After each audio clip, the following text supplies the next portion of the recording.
আজকে আমি বাংলা শিক্ষা পোর্টালের নতুন একটি তথ্য আপনাদের সঙ্গে শেয়ার করব। বাংলা শিক্ষা পোর্টালে নতুন এই অপশানটি দেওয়া হয়েছে, যে অপশানটি প্রত্যেকটি ছাত্র বা ছাত্রীর সেই সঙ্গে প্রত্যেকটি শিক্ষক শিক্ষিকার কাজে লাগতে পারে। চলুন তাহলে সরাসরি দেখে নিই বাংলা শিক্ষা পোর্টালের সেই নতুন অপশান। বাংলা শিক্ষা পোর্টালে লগ ইন না করেই ক্যান্ডিডেটের স্টুডেন্ট কোড কিভাবে পাবেন, বাংলা শিক্ষা পোর্টালের এই নতুন তথ্যটি আপনাদের সঙ্গে আজকে শেয়ার করব। এখানে আমি বাংলা শিক্ষা পোর্টাল ওপেন করে নিয়েছি। এখানে দেখুন banglarsiksha.wb.gov.in এই পোর্টালটি এখানে ওপেন করে নিয়েছি। এরপর লগ ইন না করে কিভাবে কোনো স্টুডেন্টের স্টুডেন্ট কোড পাবেন, এই পোর্টালের বাঁ দিকে এখানে দেখুন নতুন একটি অপশান দেওয়া হয়েছে, ডিড ইউ নো। এখানে একটি নতুন অপশান দেওয়া হয়েছে। এই ডিড ইউ নো আগে ছিল না।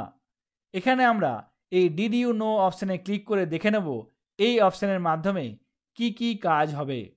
এখানে ক্লিক করব, সঙ্গে সঙ্গে দেখুন কি আসছে, নো ইওর বাংলার শিক্ষা স্টুডেন্ট কোড। সুতরাং কোনো স্টুডেন্ট যদি বাংলার শিক্ষা স্টুডেন্ট কোড, স্টুডেন্ট আইডি জানতে চায়, সেক্ষেত্রে এই অপশানের মাধ্যমে সে সার্চ করে নিতে পারবে। কিভাবে কাজটি হচ্ছে আমরা এখান থেকে দেখে নেব। এখানে আমরা এই অপশানটাতে ক্লিক করব, সঙ্গে সঙ্গে এখানে আপনারা নো ইওর বাংলা শিক্ষা স্টুডেন্ট কোড এই পেজে চলে আসবেন। কিভাবে এখান থেকে বাংলার শিক্ষা স্টুডেন্ট কোড সার্চ করা যাবে, এখানে একটি সার্চ ক্রাইটেরিয়া দেওয়া হয়েছে, নো ইওর বাংলা শিক্ষা স্টুডেন্ট কোড। কি কি তথ্য দিয়ে এখান থেকে ক্যান্ডিডেট নিজের স্টুডেন্ট কোড সার্চ করতে পারবে। এখানে প্রথমে কি আছে, নেম, তারপর আছে মাদার্স নেম, তারপর এখান থেকে সিলেক্ট করতে হবে পাস আউট কারেন্ট।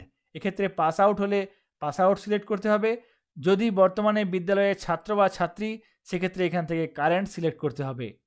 তারপর ডান দিকে কি আছে, ফাদার্স নেম, এখান থেকে ডেট অফ বার্থ সিলেক্ট করে নিতে হবে। তারপর নিচে আছে এখানে ডিস্ট্রিক্ট, এখান থেকে ডিস্ট্রিক্ট সিলেক্ট করে নিতে হবে। তারপর নিচে এখানে নো ইওর বাংলা শিক্ষা স্টুডেন্ট কোড নীল রঙের এই অপশানটিতে ক্লিক করলেই ক্যান্ডিডেটের স্টুডেন্ট কোড এখানে চলে আসবে। এরপর এই অপশান ছাড়াও আরও কয়েকটি সার্চ ক্রাইটেরিয়া দেওয়া হয়েছে, সেই সার্চ ক্রাইটেরিয়া ব্যবহার করে কিভাবে স্টুডেন্ট কোড সার্চ করা যাবে আমরা দেখে নেব। এখানে দেখুন কি বলা হয়েছে, রেজিস্টার আধার নম্বর, এখানে ক্যান্ডিডেটের রেজিস্টার করা আধার নম্বর লিখতে হবে। নিচে আছে ডিস্ট্রিক্ট, এখান থেকে সিলেক্ট করতে হবে। ডান দিকে আছে পাস আউট কারেন্ট, এখান থেকে সিলেক্ট করতে হবে। তারপর নিচে নো ইওর বাংলার শিক্ষা স্টুডেন্ট কোড এই অপশানে ক্লিক করলেই ক্যান্ডিডেটের স্টুডেন্ট কোড চলে আসবে। তারপর এখানে আরও একটি অপশান দেওয়া হয়েছে, এখানে ক্যান্ডিডেটের নাম, এখানে ডান দিকে গার্ডিয়ানস মোবাইল নাম্বার, এখানে পাস আউট কারেন্ট সিলেক্ট করতে হবে। তারপর এখানে ডান দিকে ডিস্ট্রিক্ট সিলেক্ট করতে হবে। এই অপশানগুলি ব্যবহার করে নিচে নো ইওর বাংলা শিক্ষা স্টুডেন্ট কোড সার্চ অপশানে ক্লিক করে এখানে নির্দিষ্ট স্টুডেন্টের স্টুডেন্ট কোডটি পাওয়া যাবে।